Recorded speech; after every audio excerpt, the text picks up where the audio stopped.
Hi everyone, my name is Jen and welcome to the Book Refuge. And today we're going to do some widower romances. Just in case you don't know the difference between a widow and a widower, because people ask me that sometimes. It's literally just the male or female version of someone who's lost a spouse. So widow is a woman who's lost their spouse and widower is a man who's lost their spouse. I didn't know that there was a difference until I was 18 myself, and I just thought it was always just called a widow, whether it was a male or a woman, but nope, there's a difference. And so this one is going to be about men who've lost their spouse through natural causes or nefarious reasons. Who knows? But we're gonna get to it. So I'm gonna start with some contemporary ones, and then we'll round up with some historicals.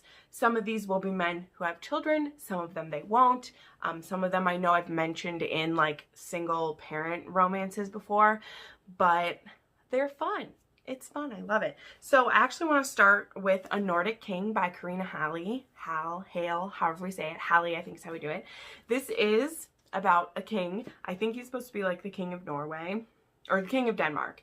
He's supposed to be the king of Denmark, and he has two little girls, and so he is hiring a nanny and governess-esque type person for his two little girls. This is an age gap story. He obviously falls for this nanny, and I really like how this one's done. So there is a bit of scandal about how his wife passed. She actually died in a car accident with her lover as she was trying to flee the country from him, and he ended up catching her, and he isn't responsible for killing her, but it is a little sus what happened. And so there's a bit of drama in the background about what happened with his wife and the guilt that he's carrying about that. And then yeah, he falls for this. I think she's Australian. She might not be. That might be another one that I'm thinking of. She might not be, but I know she's really inexperienced at this job. But yeah, I really love this. I always love too that Karina always puts a note in the front where she's like, I really love the Danish royal family. And there's a very lovely one in real life. This has nothing to do with them. So I love that. Her Nordic Royals is a series I really enjoy. So this one is A Forbidden Romance of Royal Proportions. So here's a widower for you. And then we have one, I actually just talked about this in a video I filmed earlier today, and it just worked that it was in both of these. But we have Pipe Dreams. Now, this is the third book in the Brooklyn Bruiser series. You can read these out of order. I think they go best if you read them in order because you're going to see these characters and some stuff that's happening with them cross over with the other books, so it might be smart to read them in order, but you could read this as a standalone. So this is about hockey player Mike Beacon, and he is a widower and a single father. Now the drama with this is that this is also a second chance romance. So Mike and his wife were divorcing amicably, the two of them, and he had started seeing Lauren, who is affiliated with the team, with the hockey team. She works for the owner, and then Mike's wife, they are not fully divorced yet. It hasn't gone through. It's discovered that she has cancer. And so he just can't have it on his conscience that he abandoned this woman that, they were together for a long time. They have a daughter together. He just can't abandon her. And so he spends her last months with her and his daughter together. And now time has passed, he's grieving. It really was more he was there for his friend, because at that point him and his ex-wife, they're still husband and wife, they were friends, and she was there for him, or he was there for her. And now he wants to try to get Lauren back. Lauren has dreams of wanting to be a mother, and she was hoping that she could have that with Mike, and she still wants that for herself. She doesn't believe that she needs a man to have a baby, which she doesn't. And she's very reluctant to trust Mike. Lauren will seem like a lot to you, especially if you read this series in order. She comes off as very bitchy. She's seen as that woman who is just hates men. And Mike is a big part of the reason for that, because she was vulnerable with him and open with him. And then as far as she knows, he just abandoned her. He didn't ask her if she would be willing to help with his ex-wife or be there for his kid when this was happening. He just left her and never explained it. So he has got some groveling to do. There's some great groveling in this, but there's also a lot of like guilt, and how does he explain this to his daughter who's a teenager about this woman that he was seeing when he was getting divorced from her mom. And then like there's a lot of complicated emotions in this little book. Like it's really good. Then I want to bring up A Place in the Sun by R.S. Gray. This book, man guys, this book is really emotional. That's the thing too, there's obviously trigger warnings for grief and like illness in a lot of these, because that is how a lot of the men have lost their wives. So this one is actually about a young woman who goes to Italy to, not quite sure again like what her reason for being there is, but I know she had kind of like a bad breakup and she's wanting to restart her life, and so she goes to this small Italian town and she really falls in with this community there, and there's this bed and breakfast that she wants to help renovate, and the person who's helping her do that is this man who well, I don't know how recent it was, but he lost a young wife due to cancer. They were only together for a few short years, but it was his like passionate, amazing romance, and he doesn't think he'll ever have another one again, and he can see the potential of this being a thing with this woman, and he's like, you're not here forever, and I'm not ready to give my heart to anyone, so maybe we can have a fling or something, but I can't commit to you because I'm broken that way. And so he's a little bit more of a tortured boy than I usually like, but I know some of you guys might like that. There is a lot of, you know, he hasn't gotten rid of any of his wife's things. Like her pills are all still in the cabinet, her clothes are in the closet, everything is still this shrine to her, which is fair because it hasn't been that long, but it's also like, is that what she would have wanted for you, to just make this memoriam to her and never move on with your life, you know?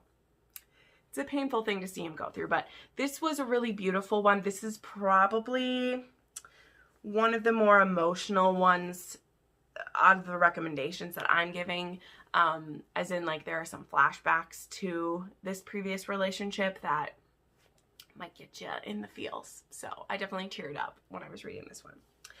And then the last one that is a contemporary that I want to talk about is Craving Flight by Tamsen Parker. This is actually a novella. I have a copy of this book and I don't know where it is, and it's kind of driving me crazy because it was a gift and I can't find it anywhere.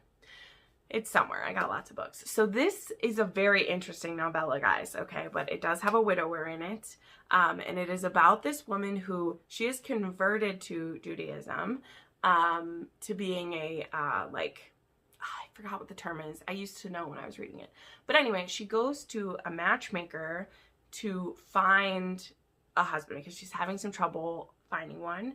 And they set her up with this widower who doesn't mind so much if he doesn't have an exactly traditional wife. And they also think that it'll be a good pairing because he could help guide her and lead her and help her be even more traditional. And he lost his wife to illness recently, and so he's looking for a partner, but he's not ready to share his soul quite in the way before. Again, this is not novella. This is very like, oh, this book made me weep, you guys. It made me weep so much. Because there's a lot to do with it of like, she has chosen to be an Orthodox Jew. She teaches about it at the college. She dresses appropriately and she does her best to follow all the rules and ordinances that she can, but she's not perfect. And she's very intimidated by how precise her husband is used to having things. But the way that they connect, which is amazing, and it's something that she has felt shunned over for so long, is that she is very interested in BDSM. And her previous relationship, so she's also a divorced woman. She divorced a man and then became an Orthodox Jew, or like converted to it, and is trying to follow the ways. And her new husband, he also practiced this with his wife before. And so he like knows all of the proper processes and is very safe with it, and they're able to connect through sex in this amazing way that just makes them both so vulnerable with each other and really kind of like jumpstarts this relationship. Oh, this book was so good. And I promise you, like, I'm not a Jew. I mean, I'm a Christian. I'm not a Jew. A lot of the rules and like ordinances they're supposed to follow in this book, I just couldn't wrap my brain around them. And I'm like, why? Why are we having to do these? But I promise, like, you can read a novella length worth of it. And there is some amazing things to be said about this book. And Tamsen Parker, the author, she actually wrote this after she received a letter from I can't remember if she saw it on a forum or if it was a fan or whatever. And so this is actually like based on a kind of sort of on a person. I don't want to like spoil it for you because I read that note at the end and I cried even harder because it was based on this real woman and like the desires of her heart to do what God has planned for her, but also what her sexual needs were. And like, oh, it was so good. So I know that might seem like really out of your comfort zone for something, but it's like 130 pages maybe, and it was so powerful. So highly recommend you give it a try. If you can read Priest, you could definitely read that book. It's a lot less controversial than Priest was. Okay, so now we have a few historicals to go over. So I have Rules for a Proper Governess by Jennifer Ashley. This is part of the Mackenzie McBride series, and this is one of the McBrides. So this is actually about Sinclair McBride, and he's a barrister. And he lost his woman a couple years past, and he has 2 children who have just been ripping through the governesses. It has not been working well at all. And then he meets Bertie Fraser, she's Scottish, when she tries to rob him, and then ends up stealing a kiss instead. And she actually steals his watch. And so this watch was a gift from his dearly departed wife. He was so in love with his wife, okay? He loved her so much. And so he really wants to get it back from this woman. Now, her family is a part of this gang, and like she has to always bring them back something good every time she comes back, or she could be beaten or starved or mistreated. So she steals this watch because she needs it so that she doesn't get hurt by her family. And then a couple of days or the next day, she actually she starts following him now because she's just very like intrigued by him. Again, I said he's a barrister. I think I said he's a barrister, which is a form of a lawyer. It has to do with the court system there. It's different than our court system is, as I've been told.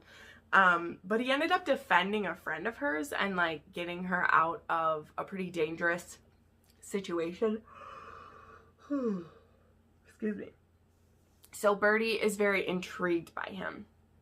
And then the next day, she ends up saving his children from a really dangerous situation and returning them to him. And then he kind of holds her hostage. He's not really holding her hostage, but he demands that because she's so good with his children, that she be their nanny, governess, until he can find a different one. And he just totally falls for her. And it's fantastic. I love the Mackenzie McBride series. This one being, like, I know a lot of people don't always continue on to the McBrides, but this is one that I suggest. I love this. I love Elliot McBride as well because they're all brothers and they're connected to the Mackenzies through Cameron's wife. Oh, I think it's Cam because he marries Lady Ainsley, who is a McBride. So that's how the families connect, is through her marriage to him. So it's really good. Then I have to recommend a Bridgerton because we got a widower in the Bridgerton. You ready for this? Bam! This is To Sir Philip with Love. This is you probably have heard about this book at this point, but I just want to make my pitch for it because a lot of people give Philip a hard time, and I really appreciate what this book was doing. I love that it shows that men can be depressed too. Men can have a form of, I mean, I know we know that, but I think it becomes more acceptable for like women to be depressed. And then we forget that men can feel the pressures of society and what they're expected to be a real man just as much as women can. I feel like we have gotten better with that, but we still struggle with it. And so Phillip, after he's depressed about the loss of his wife, who was actually like, she had a failed suicide attempt, but it led to her death anyway. So in a sense, her suicide attempt was successful, just not in the way that she expected. And it leaves Phillip with these twin children who he just doesn't understand and doesn't know how to connect. He was pretty mistreated by his father, and so he's always afraid that he's gonna lose it and like over discipline his kids or be cruel, even though besides having anger sometimes, like which parents do, like be around some small kids for a while and see if you aren't angry. But he just doesn't know how to handle it. And so they haven't been able to keep a nanny. It's the case of the kids wanting attention. And then when his wife passes, Eloise, the fifth Bridgerton, has sent him a letter because, shocker, I know if you have watched the show, Marina is actually a Bridgerton cousin. And so Marina, who, yes, you've seen Marina in the show, Marina is married to Sir Phillip. And she is the one that this happens to because she wanted to marry his brother and then his brother died. And so he wasn't expecting to be a baron and she wasn't expecting to be married to Sir Phillip. Yeah, also the children aren't George's. Sorry, I'm reading Bridgerton for you. But they are Philip's. They aren't her, because George died before they were ever married or anything, and they weren't sleeping together before this. But Phillip and Marina never got along because they weren't planning to be together. Like, they didn't want to, but he stepped up and married her. And then when she's gone, he just is like, okay, he is a botanist, and so he just wants to be with his flowers and plants, and he wants his children to be raised, but he doesn't want to ruin them. And so he takes a very hands-off approach when they are just begging for his attention. Like, they just want his attention so badly that they're going to these extreme lengths, you know. And anyway, so Eloise writes a condolence letter to him because she finds out that her cousin has died. And then he starts writing to her, and they write back and forth to each other until he eventually proposes to her. And during book 4, which is Romancing Mr. Bridgerton. Jeez, I just messed up all their titles in my head. Romancing Mr. Bridgerton, Eloise had snuck away to go and meet him. But she doesn't know that he has kids and doesn't know that he's actually like a really quiet and soft-spoken man, because that's not the vibe she's been getting from his letters. And so I love this one. It says she wrote him a letter and he stole her heart. But anyway, so this is a pretty quick one, and I mean, I really love Sir Phillip. Julia Quinn, she just takes on some heavy things, and I feel like she does it so well. And then the last one I want to talk about, which, yes, it is a widower romance, is The Bride by Julie Garwood. I will find a way to recommend a Julie Garwood. I will find a way. This is my newest copy I received. I got it as a gift. It has the gold curtains and the pearly The Bride. I will tell you, this is a medieval romance, so please don't let this Regency-style wedding dress fool you. This is also a Scottish romance. This book actually starts, the first line of this book is, "The death watch was over.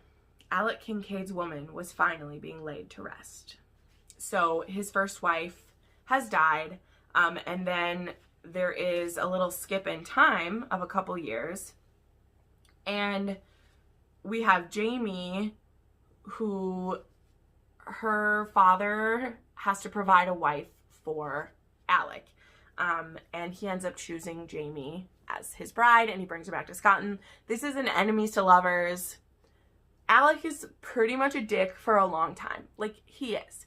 But the reason why this works for me and why this book is one of my favorites is because of Jamie. She has a gift for healing. She has been kind of running her father's keep, which really isn't fair because she's the youngest child and her father really took advantage of that. In fact, he wasn't even her dad. He was her stepdad, because her mom had her and her father died, and then she married Baron Jameson, and he just loved her. So he treated her really well, but he also was taking advantage of just like her skills and her brain and everything. So he wasn't abusing her, but he was really expecting a lot of her and not even realizing it. And Alec kind of takes her away from that with the help of the helpful, stable master who is like, please get Jamie out of here because she is going to be drowned in work and she's far too young for it. And so Jamie does not want to go home with Alec, but she has to. And she goes about improving his keep in ways that he never could have expected and making herself essential to his life in ways that he never expected. And I love how spicy Jamie is. I love how she points out his flaws to him. And I love how she wins over his people. Like, that's really my favorite part, is I love books like this where someone feels like they're going to a completely alien place to them and that they are just going to hate it. And then, though Alec holds out for a long time, the entire village and keep just welcome her in and are continually impressed by her. And I love it. There is a part of this book that has to do with a little girl, and I won't say what it is, that I wept ugly tears because Jamie just impressed me so much. I was so proud of her. So this is The Bride by Julie Garwood. So there you go. Those are some widower romances for you. I have done a single parent one before where I had a lot of widows in it, but I definitely can make one that is for widows. We already know who my favorite widow is, y'all, but I would make a video about it. So anyway, make sure you let me know your favorite widower romances. Tell me who the hunkiest man with a dead wife is. I mean, you know, that's really what we want to know.